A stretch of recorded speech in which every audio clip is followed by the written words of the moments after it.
வாழ்க்கையானது ரொம்ப வேகமா நகருது. ஆனா நீங்க போக விரும்புற இடத்துக்கு அது உங்களை கூட்டிட்டு போகுதா? உங்ககிட்ட இல்லாத ஒன்றை தேடி நீங்க பல வருஷங்கள் செலவிடலாம். நீங்க இருக்க விரும்பாத இடத்துக்கு போகலாம். உலகம் என்ன கொடுக்குதுன்றத ஆராயும் போது நாம கண்டுபிடிக்கிறது ஒன்றும் இல்லைன்றதுதான். இருந்தாலும் இந்த உலகத்தோட திருப்பங்களின் வழியா உங்களோட பயணம் உங்களை மனசோர்வு அப்புறம் விரக்தியின் பாதையில கொண்டு போக வேண்டிய அவசியம் இல்லை. உங்க பயணத்துல நீங்க எப்படி பயணிக்கணும்னு நான் உங்களுக்கு சொல்றேன். இது தேவனை உங்க வழிகாட்டியா கொண்ட ஒரு சாகசம். நீங்க தேடிக்கிட்டு இருக்கிற சமாதானம், நோக்கம் அப்புறம் வல்லமையை நீங்க எங்க கண்டுபிடிக்க முடியும்? இது கற்பனை செய்ய முடியாத ஆசீர்வாதத்தின் பயணம். இங்க ஒரு அற்புதமான பகுதி தேவனுடனான வாழ்க்கை பயணத்துக்கு தேவையான எல்லாமே உங்ககிட்ட இருக்கின்றத சொல்லுது. உங்களுக்கு தேவையானதுல பாதியோ இல்லைன்னா உங்களுக்கு தேவையானதுல முழுமையோ இல்லை. உங்களுக்கு தேவையான எல்லாத்தையும் தேவன் கொடுத்திருக்காரு. நீங்க ஒவ்வொரு நாளும் தடுமாறி எதிர்காலத்துக்கு ஆயத்தமில்லாம போகணும்னு தேவன் ஒருபோதும் விரும்பல. அதனால நீங்க எங்க போக விரும்புறீங்க? தேவன் உங்களுக்கு கொடுத்த எல்லாத்தையும் திறக்க வேண்டிய நேரம் இது.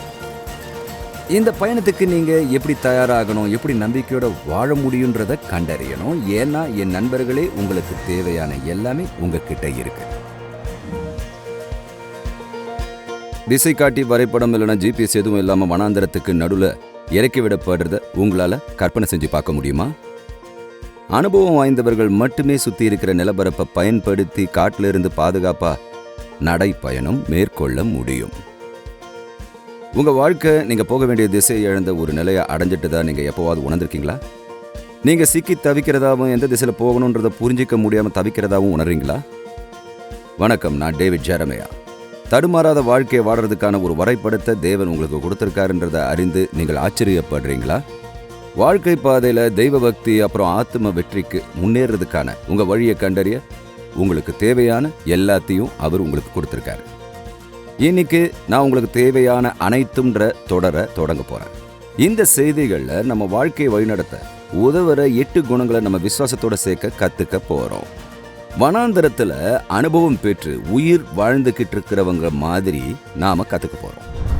இன்னைக்கு இங்க திருப்புமுனை நிகழ்ச்சியில வாக்குத்தத்தம்ன்ற செய்தியோட நாம தொடங்க போறோம். அதனால அமெரிக்கா முழுக்க என்னோட பயணம் செஞ்சு நியூயார்க் நகர்ல சென்ட்ரல் பார்க்குக்கு மேல லிங்கன் மையத்தில் இருக்கிற ஜாஸ்ல இருக்கிற அப்பேல் அறையில உங்களுக்கு தேவையான அனைத்தும்ன்ற என்னோட தொடருக்காக என்னோடு இணைந்திருக்கிறார்.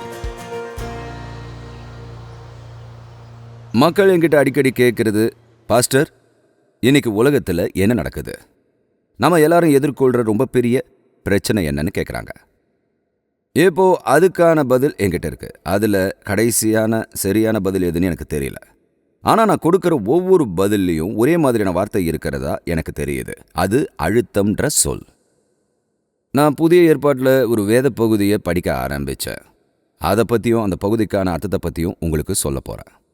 அந்த பகுதி எனக்கு என்ன கற்றுக் கொடுத்துச்சுன்றத. ஆனா நான் ஒரு சிறிய கதையை சொல்லி அதை உங்களுக்கு அறிமுகப்படுத்துறேன். மரியானான்ற நத்தை மீன் கடலோட ஆழமான பகுதியில் வாழுது. அங்க அழுத்தமானது மேற்பரப்பை விட 1000 மடங்கு ரொம்ப அதிகமா இருக்கும். இந்த சின்ன மீன் வாழற வெப்பநிலை உறைபனிக்கு பக்கத்துல இருக்கு. மேலும் அது ரொம்பவும் ஆழமா இருக்கிறதுனால வெளிச்சம் இருக்காது. தேவன் இந்த சின்ன மீனை மனித கையின் அளவிருக்கிற கடலின் அடிப்பகுதியில் தீவிரமான சூழ்நிலைகள்ல செழித்து வளர படைச்சாரு. அது எப்படி அதை செய்து? சரி, இந்த நத்தை மீன்களுக்கு நெகிழ்வான மண்டை ஓடுகள் அப்புறம் எலும்புகள் மாதிரியான சிறப்பு அம்சங்கள் இருக்கு. அது தனித்துவமான ரசாயனங்களை உற்பத்தி செய்து அது அதோட அமைப்பை உறுதிப்படுத்துது. மேலும் அதுக்குள்ள இருக்கிற அழுத்தம், இப்போ இதை புரிஞ்சுக்குங்க, அதுக்குள்ள இருக்கிற அழுத்தம் வெளிப்புற அழுத்தத்தை விட அதிகமா இருக்கிற வகையில தேவன் அதை படைச்சிருக்காரு. அதனால அதுங்களுக்குள்ள அழுத்தம் இருக்கிறதுனால இந்த எல்லா அழுத்தங்களோடையும் அது ஆறுதலோட வாழ முடியும். நல்லா கவனிங்க, வெளிப்புற அழுத்தம் நிறைஞ்ச இந்த உலகத்துல நாம வாழ்வதற்கு வலிமையான ஆவிக்குரிய அழுத்தத்தை நாம எப்படி உள்ள உருவாக்குறோம்.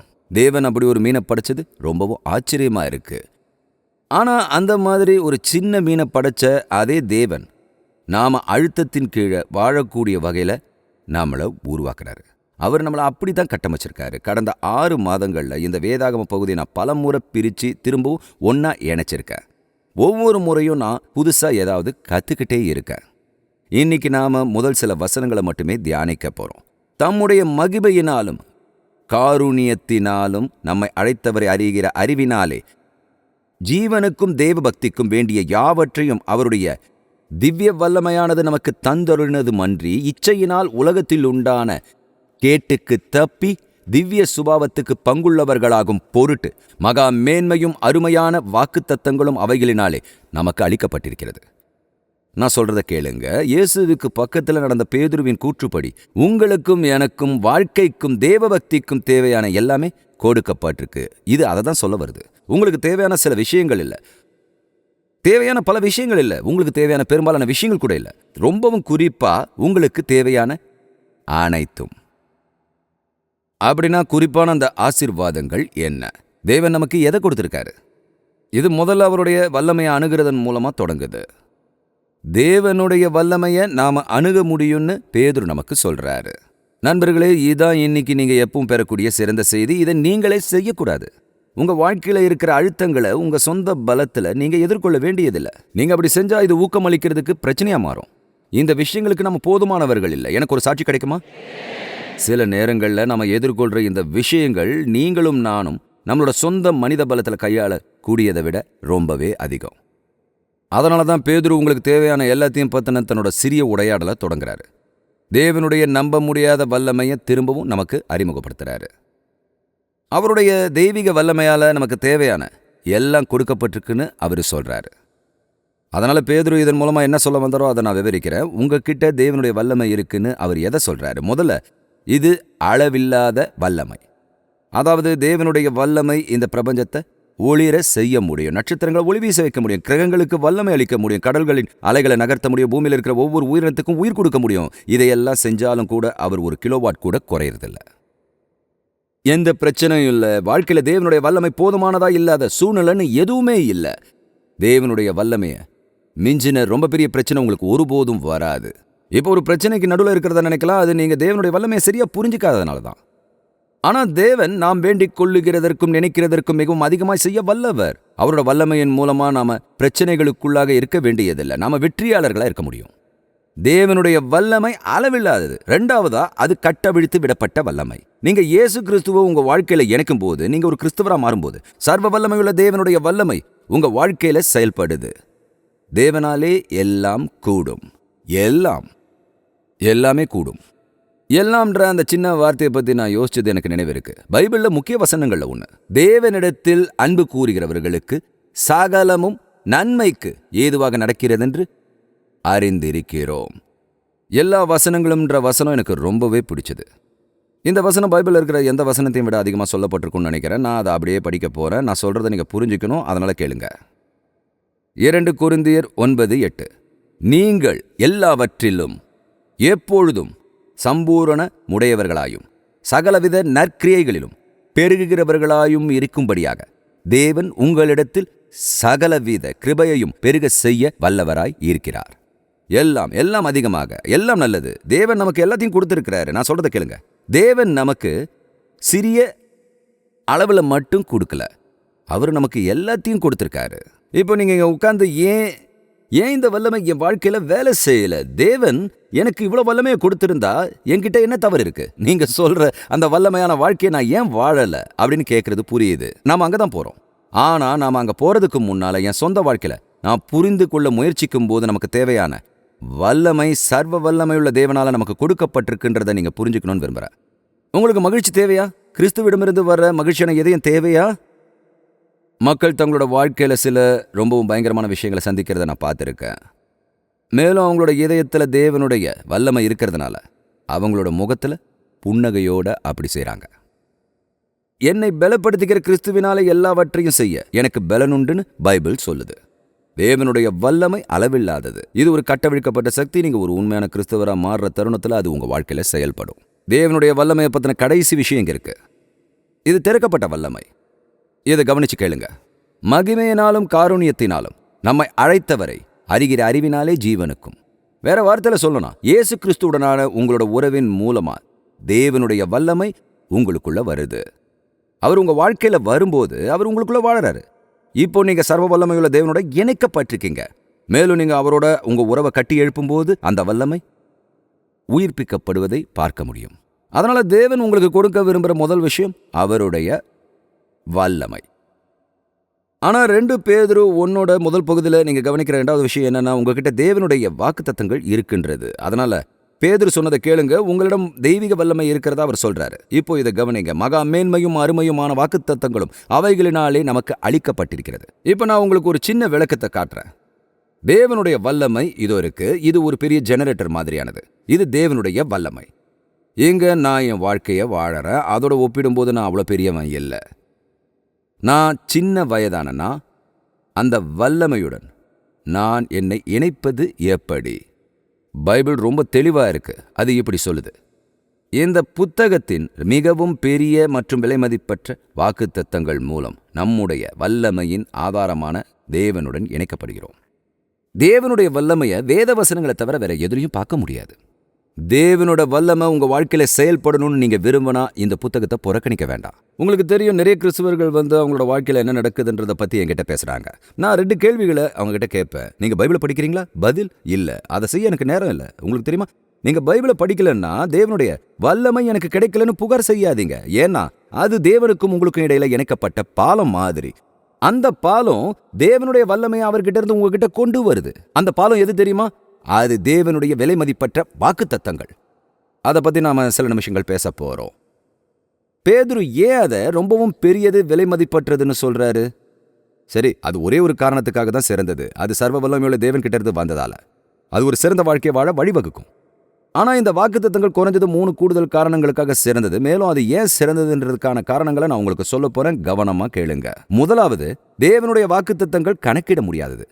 ஒவ்வொரு புத்தகத்திலையும் ஒவ்வொரு அதிகாரத்திலையும் பைபிள் முழுக்க பெரிய சான்று என்னன்னா, இது வாக்குத்தத்தங்கள் நிறைஞ்ச புத்தகமா இருக்கு.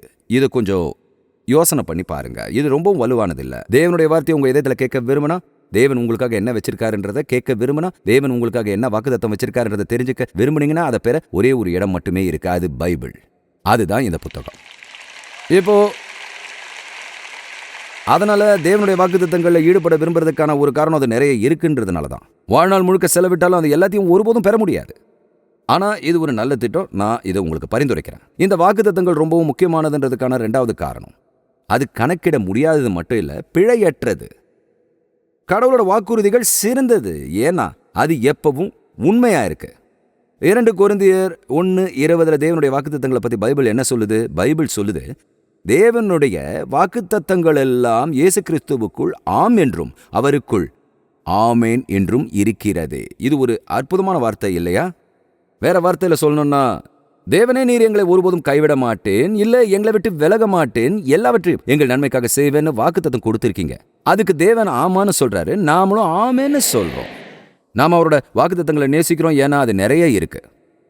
அவர் சொன்னதை செய்யறதுனால தான் நம்ம அவரோட வாக்குத்தத்தங்களை நேசிக்கிறோம். 3வதா, தேவனுடைய வாக்குத்தத்தங்கள் இன்னும் கிடைக்கிறதுனால நம்ம அதை நேசிக்கிறோம். பேதுரு பயன்படுத்த விரும்புகிற ஒரு சின்ன வார்த்தை இருக்கு. அவர் தன்னோட புத்தகத்தில் வேறு எந்த எழுத்தாளரை விடவும் அதிகமாக எழுதியிருக்காருன்னு நான் நினைக்கிறேன். அது விலை மதிப்பற்றது அப்படின்ற வார்த்தை. உணர்ச்சி வசப்பட்ட முறையில் இல்லை. விலை மதிப்பற்ற கற்களை, விலை மதிப்பற்ற உலோகங்களை, தங்கத்தை நினைச்சு பாருங்க. தங்கத்தை பத்தி ஒரு நிமிஷம் யோசிச்சு பாருங்க. அது ஒரு விலை மதிப்பற்ற உலோகம். தேவன் அதை படைச்சதால அது விலை மதிப்பற்றது. தேவன் அதை பூமியில புதைச்சாரு. அவர் அதை நேசிக்கிறாரு. ஒரு நாள் அவர் அதை வச்சு புதிய எருசலேமோட தெருக்களை உண்டாக்க போறாரு. நிபுணர்கள் தங்கத்துக்கு சிறப்பு ரசாயன பண்புகள் இருக்குன்னு சொல்றாங்க. முதலாவதா, தங்கத்தை தண்ணீரால அழிக்க முடியாது, காலத்தால அழிக்க முடியாது, நெருப்பால அழிக்க முடியாது. அது இணக்கமானது. அது விரிசல் இல்லாமல் பரவும் தன்மை கொண்டது. அது நெகிழ்வானது. அதை உடைக்காம விரிவுபடுத்த முடியும். இது அரிதானது. தங்கம் எவ்வளோ அரிதானது தெரியுமா? இதை படிச்சதும் எனக்கு அதிர்ச்சியா இருந்தது. ஆனா நான் சொல்றதை கேளுங்க. உலகம் முழுக்க வெட்டி எடுக்கப்பட்ட எல்லா தங்கமும் 2 ஒலிம்பிக் நீச்சல் குளங்கள் அளவு தான் இருக்கு. இப்போ அது நிறைய தங்கம். ஆனா பிரபஞ்சத்தோட அளவை கருத்துல கொண்டா அது அவ்வளவு பெருசா தெரியல இல்லையா? தங்கம் விலை மதிப்பற்றதா இருக்கிறதுக்கு ஒரு காரணம் என்னன்னா, அது நிறைய இல்லாததுதான். அதிக அளவுக்கு தங்கம் இல்லை, அதனால அது ஒரு விலை மதிப்பற்ற உலோகம்னு நம்ம அழைக்கிறோம். மேலும் பேதுரு இங்க சொல்றது என்னன்னா, தேவன் தம்முடைய வார்த்தையின் மூலமா உங்களுக்கு கொடுத்த ஒவ்வொரு வாக்குத்தத்தங்களும் தங்கத்தை போல விலைமதிப்பற்றதா இருக்கு. அந்த வாக்குத்தத்தங்கள்ல ஒண்ணு, அந்த 2 நீச்சல் குளங்களையும் இருக்கிற எல்லா தங்கத்தையும் சொந்தமா வச்சிருக்கிறவரை விட உங்களை எல்லையற்ற பணக்காரர்களா வாக்குத்தத்தங்கள் மாற்றும். அதை நான் விசுவாசிக்கிறேன். சரியான சூழ்நிலையில சரியான வாக்குத்தத்தங்களை பெற்றா அது உங்களை பத்தின எல்லாத்தையும், உங்க வாழ்க்கையை பத்தின எல்லாத்தையும் மாற்றும் நான் நம்புறேன். நண்பர்களே, இந்த வாக்குத்தத்தங்களை நம்ம தேடி செல்ல வேண்டியதில்லை. அது நம்ம கைகளிலேயே இருக்கு. தேவனோட விலைமதிப்பற்ற வாக்குத்தத்தங்களை நாம ஒவ்வொரு வாரமும் தேவாலயத்துக்கு எடுத்துட்டு போறோம். படுக்கைக்கு போறதுக்கு முன்னால் அந்த வாக்குத்தத்தங்களோட புத்தகத்தை படுக்கை மேசையில வைக்கிறோம். காலையில அதை படிக்கிறோம். சில சமயங்களில் ராத்திரியில அதை படிக்கிறோம். இந்த புத்தகத்தை படிக்கும்போது தேவன் உங்களுக்கு கொடுத்த வாழ்க்கையை மாத்திர பரிசுகளை புரிஞ்சுக்கிட்டு அதை அங்கீகரிக்கிறீங்க. அதை புரிஞ்சுக்கும் போது அது உங்ககிட்ட இருக்குன்றதை உங்களால நம்ப முடியாது. அது இங்க இருக்கு. இதை தான் நம்ம புரிஞ்சுக்கணும்னு பேதுரு விரும்புறாரு. அதுக்காக நம்ம காத்திருக்க வேண்டியதில்லை. அதை பெற நம்ம எதுவும் செய்ய வேண்டியதில்லை. அதுக்காக பதிவு செய்ய வேண்டியதில்லை. அதை கத்துக்க எந்த வகுப்பும் இல்லை. தேவன் தனது மகத்தான விலைமதிப்பற்ற வாக்குத்தத்தங்கள் மூலமா உங்களுக்கு தேவையான எல்லாத்தையும் கொடுத்திருக்காருன்னு பைபிள் சொல்லுது. வில்லியம் ரேண்டால்ஃப் ஹெர்ஸ்ட் 20ஆம் நூற்றாண்டோட பணக்கார செய்தித்தாள் வெளியீட்டாளராக இருந்தார். மேலும் அவர் நம்ப முடியாத கலை சேகரிப்பாளராக இருந்தார். ஒரு நாள் சில மதிப்புமிக்க கலைப்படைப்புகளோட விளக்கத்தை படித்தார். அவர் தன்னோட ஆட்களை ஒன்றா அழைச்சி, எனக்கு அந்த படம் உடனடியாக வேணும், போய் அதை கண்டுபிடிங்க, அதோட விலை எவ்வளோவா இருந்தாலும் எனக்கு கவலை இல்லைன்னாரு. எங்கே போகணுமோ அங்கே போய் அந்த கலைப்பொருட்களை வாங்க தன்னோட முகவரை நியமித்தார். இதனால் அவர் அதை தன்னோட சேகரிப்பாக வச்சிருக்க முடியும். அவரோட கலை முகவர்கிட்ட இருந்து ஒரு தந்தியை பெற்ற போது அவரோட கலைப்பொருட்கள் சேமிக்கப்பட்டிருந்த அவரோட சொந்த கிடங்குல ஏற்கனவே அந்த மாதிரி ஒன்று இருக்கிறதா தெரிவிச்சப்போ அவர் எவ்வளோ ஆச்சரியப்பட்டார்ன்றதை நீங்களே கற்பனை செய்யலாம். அதனால வில்லியம் ஹெர்ஸ்ட் தாம் விரும்பின பொருட்களை அவர் ஏற்கனவே வச்சிருந்த மதிப்புமிக்க பொருட்களோட ஒப்பிட்டு பார்த்திருந்தார்னா தாம் விரும்பின அதே பொருட்கள் அவர்கிட்ட ஏற்கனவே இருக்குன்றதை அவர் கண்டுபிடிச்சிருப்பாரு. இதை தான் இன்னைக்கு நான் உங்களுக்கு முக்கியமாக தெரிவிக்க விரும்புகிறேன். நண்பர்களே, நாம் அதை தேடி போக வேண்டியதில்லை. சுவாரஸ்யமாக இருக்கு இல்லையா? அது நம்மக்கிட்ட இருக்கு. தேவன் அதை நமக்கு கொடுத்துருக்காரு. இது அவரோட விலைமதிப்பற்ற புத்தகம். தேவன்கிட்ட இருந்து நமக்கு வாக்குத்தத்தங்கள் இருக்கிற விலைமதிப்பற்ற புத்தகத்தை படிக்கிறதுக்கு பதிலாக நம்ம கருத்தரங்குகளுக்கு ஓடுறோம், பாடல்களை கேட்குறோம், எல்லா வகையான துணை புத்தகங்களையும் படிக்கிறோம். வேதத்தை படித்தா அவர் நம்மை தம்முடைய வல்லமையோட இணைப்பார். இதில் எந்த தவறும் இல்லை. ஆனால் தங்கமான இந்த புத்தகத்தை வாசிக்கிறத தவிர்த்து நாம் அதை செஞ்சோன்னா நம்ம சொந்த வாழ்க்கையை குழப்பிக்கிறோம். அப்புறம் ஒரு நாள் நாம் மேலே பார்க்குறோம், அது ஏன் வேலை செய்யலைன்னு யோசிக்கிறோம். நீங்கள் தேவனோட திட்டத்தை பின்பற்றாவிட்டால் அது வேலை செய்ய போகிறதில்ல. அதனால் உங்ககிட்ட தேவனுடைய வல்லமை இருக்குன்றதை நினைவில் கொள்ள நான் உங்களை ஊக்குவிக்கிறேன். அது சர்வ வல்லமையுள்ள தேவனால் உங்களுக்கு கொடுக்கப்பட்டிருக்கு. அவரே வல்லமையுள்ளவர்.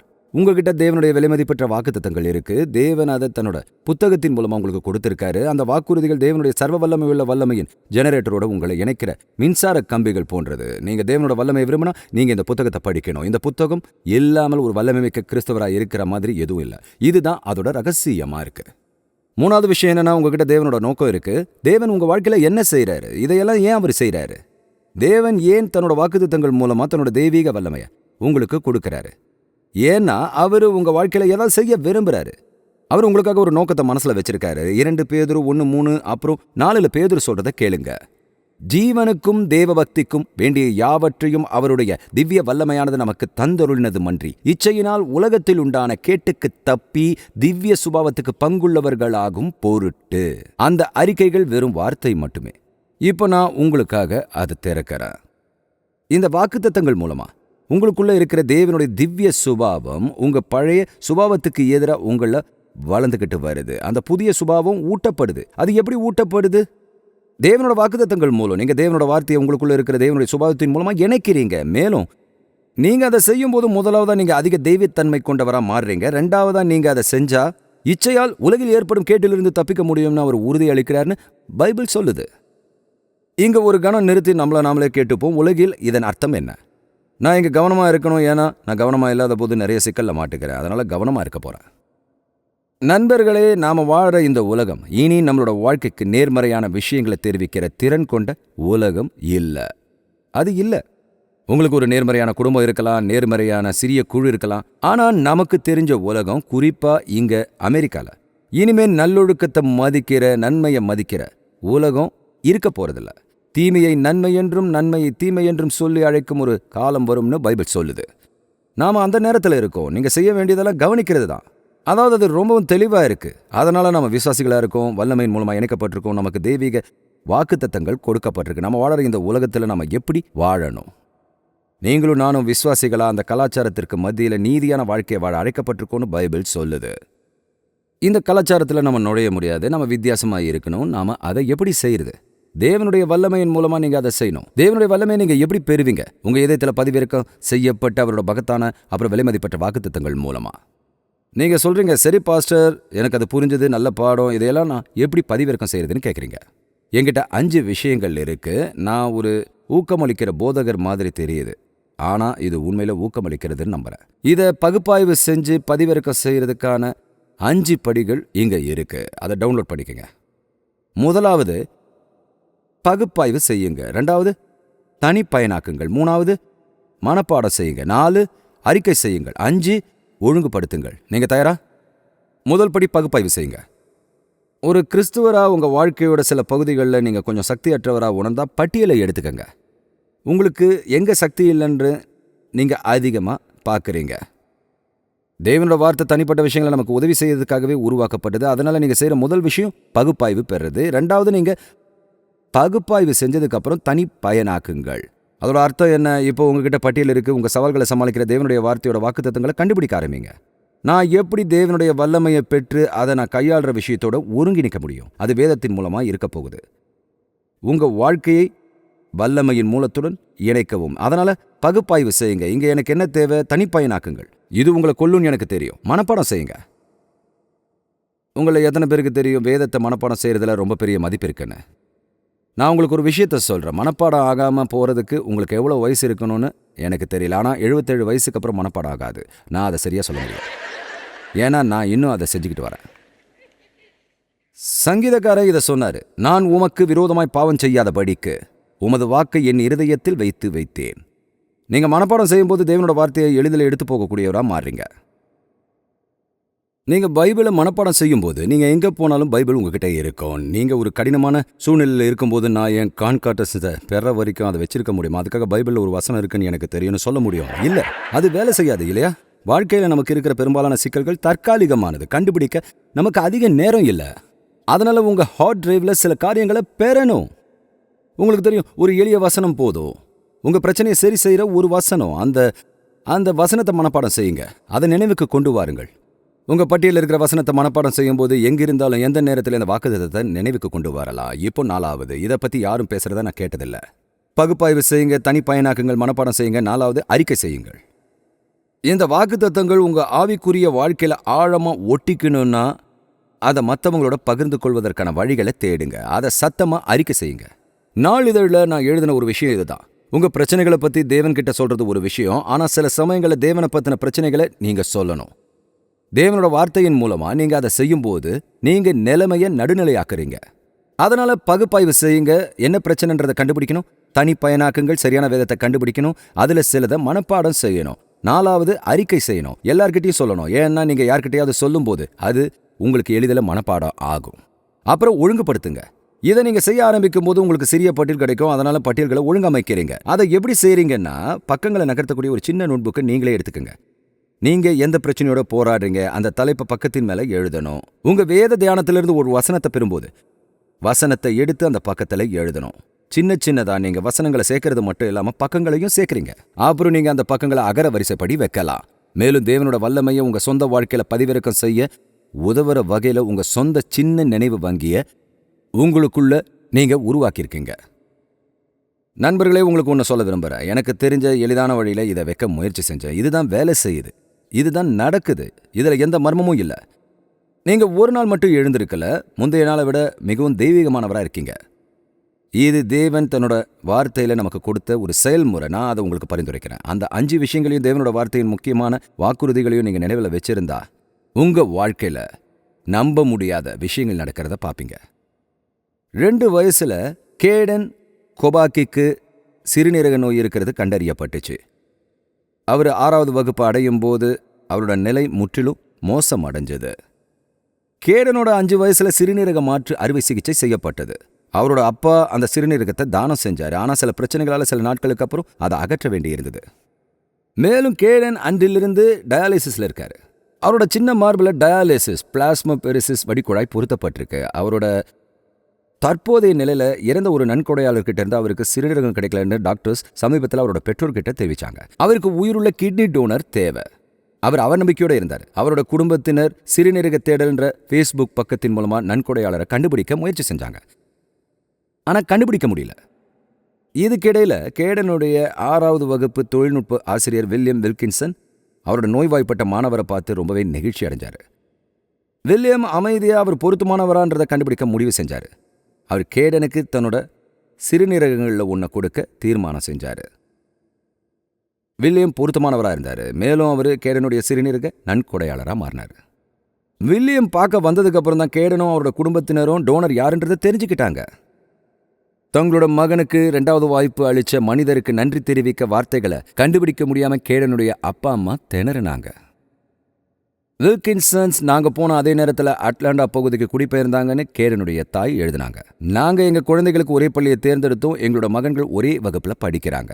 அவங்கள எங்களோட நண்பர்கள்னு அழைக்கிறதுல நாங்க ரொம்பவே பாக்கியவான்கள். இதெல்லாம் தற்செயல் நிகழ்வு இல்லை. இதுல தேவன் ஒரு பங்கு கொண்டிருந்தாரு. இருக்க வேண்டிய இடத்துல அவர் நம்மளை வைக்கிறாரு. நமக்கு தேவையானவர்களை நம்ம வாழ்க்கையில வைக்கிறாரு. வில், நீங்க ஒரு தன்னலமற்ற நபர், எங்கள் உண்மையான ஹீரோ. உங்களை நேசிக்கிறோம், உங்களை பாராட்டுறோம், உங்களுக்கு போதுமான நன்றியை சொல்ல முடியாதுன்னு அவங்க சொன்னாங்க. ஒரு கணம் நின்று கேடனுடைய இடத்துல உங்களை நீங்களே வச்சு பாருங்க. வில்லியம் வில்கின்சன் செஞ்ச மாதிரி உங்களுக்கு செய்யற அளவுக்கு யாராவது ஒருத்தர் உங்களை போதுமான அளவுக்கு நேசிக்கிறத நீங்க கற்பனை செய்யறது கடினம். ஆனா இது இருக்கக்கூடாது. ஏன்னா யாரோ ஒருத்தர் உங்களுக்காக ஏற்கனவே அதை செஞ்சிருக்காரு.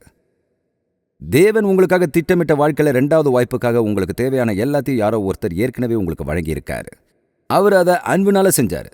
அவர் அதை தன்னுடைய ஆன்ம திருப்திக்காகவே செஞ்சாரு. அவர் அதை உங்களுக்காகவே செஞ்சாரு. கேள்வி என்னன்னா, பெரிய தியாகத்தால உங்களுக்கு கொடுக்கப்பட்ட உங்க வாழ்க்கையோட மீதம் இருக்கிற நேரத்தை எப்படி செலவிட போறீங்க? 2 பேதுருவின் படி உங்களோட வாழ்க்கைய சிறப்பா மாத்திர விதத்திலையும் உங்களுக்கு 2வது வாய்ப்பு அளித்த நன்கொடையாளர் கௌரவிக்கிற விதத்திலையும் வாழ உங்களுக்கு தேவையான எல்லாம் உங்ககிட்ட இருக்கின்றத நீங்க பாக்குறீங்க. என்ன ஒரு வல்லமை, என்ன ஒரு வாக்குத்தத்தம்!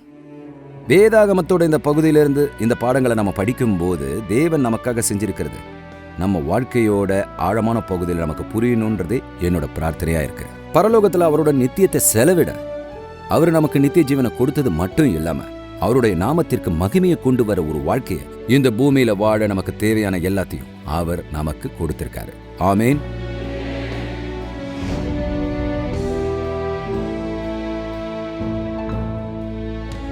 இந்த திருப்புமுனையில என்னோட இணைஞ்சதற்கு நன்றி. நாம தேவனோட வார்த்தையை எந்த அளவுக்கு அதிகமா படிக்கிறோமோ அந்த அளவுக்கு அதிகமா அன்பான தேவன் நம்ம ஒவ்வொருத்தர் கூடயும் தனிப்பட்ட உறவை கொண்டிருக்க விரும்புறாருன்றதை புரிஞ்சுக்கிறோம்.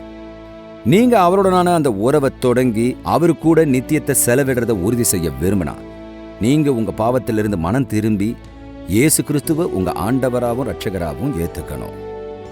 இப்போ இன்னைக்கு அந்த விசுவாசப்படி எடுத்திருந்தீங்கன்னா உங்க முடிவை மற்ற கிறிஸ்துவர்களோட நம்பகமான ஊழியத்திலேயோ இல்ல உள்ளூர் தேவாலயத்திலேயோ பகிர்ந்துக்கவும் உங்க விசுவாசத்துல தொடர்ந்து வளர்றதுக்கும் நான் உங்களை ஊக்குவிக்கிறேன். தேவன் உங்களை ஆசீர்வதிப்பாராக. அடுத்த முறையும் இதே திருப்புமுனை நிகழ்ச்சியில உங்களை பார்க்கறதுக்கு நான் அவளோட காத்திருக்கேன்.